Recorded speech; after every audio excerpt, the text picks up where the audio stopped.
My name is Lena, and today I'm here to tell you about the only way to eat an elephant. You can probably remember it's bit by bit. And I have one disclaimer to make. No, I do remember it's a React conference, but I will be telling my brief story of SSR code splitting and why you need to use them both using vanilla.js mostly. So it all started at the time when there was no React. Someone does remember these times, and someone can't even believe that there was such time when there was no React. But that time, all HTML pages were served as strings. You wouldn't believe that. But the whole content was a string served from servers, and it looked something like this. One route for a whole HTML content, and there were many of them, as much as many roads you have. And actually, everybody was happy at that time. It was pretty straightforward, actually, until they were not. And you can probably guess the reason. It was because of JavaScript. So it became too tedious to handle all the JavaScript, all DOM manipulation with jQuery, with rendering tools like EGS, handlebars, and many more in every server language. And also these server round trips made people suffer. And I can hardly tell you who suffered more, users or developers with all their JavaScript, jQuery, and handlebars. So JavaScript heroes came, and they decided to have SPAs, single-page applications. And they were imagining rendering content, all the content on the client side. And they decided that the browser can handle navigation without going back to server. And they thought it was cool.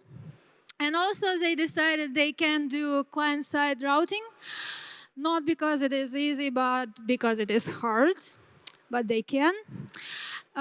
And the HTML became very small and shallow, and nothing actually was rendered on server anymore.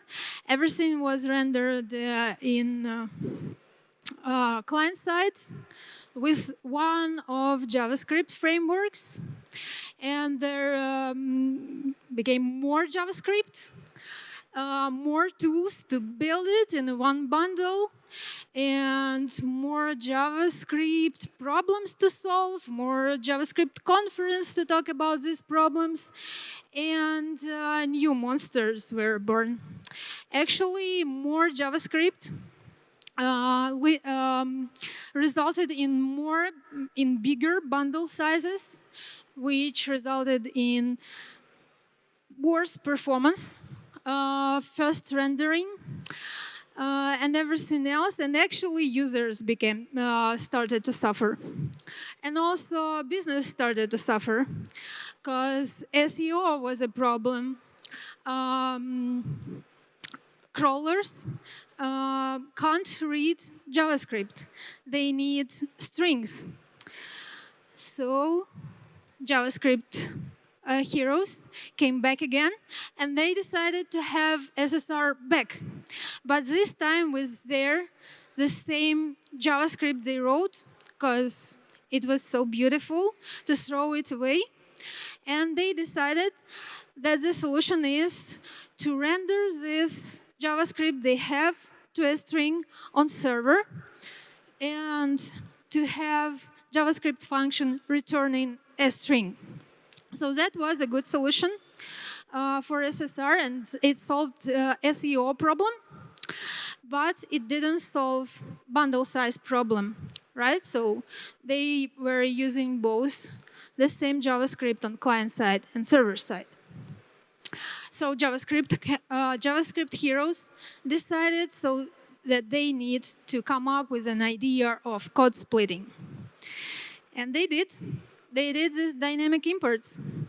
Here you can see that there is one problem with this code. Not because it's not in React, but because it's asynchronous. And it does solve the problem of a big JavaScript bundle. You can see that now the content not in one bundle, but loads dynamically. But dynamic imports is for client side, and they can't be rendered on server side because server side needs to do it synchronously. So when your content depends on the road, meaning you need this content right away for client to see it, you can have code splitting both on server and client side. The only problem you need to solve is to decide on the environment you're in and to load it synchronously when you are not in client-side environment and load it asynchronously when you are. So this is vanilla.js solution for this problem. And as much as I like vanilla.js, we all know it doesn't scale. It solves the problem, but it doesn't scale. But luckily, we have React and library solution for it. And we have loadable components. And it is that easy with loadable components. As I wrote it in vanilla.js, all you need to do is have to feed this library information about all the chunks you have, to ask it to render your content as a string on server side, and then loadable will decide as if by magic in what environment you are. And it will render your content server side and client side and with code splitting, so you will not serve big bundles to your clients.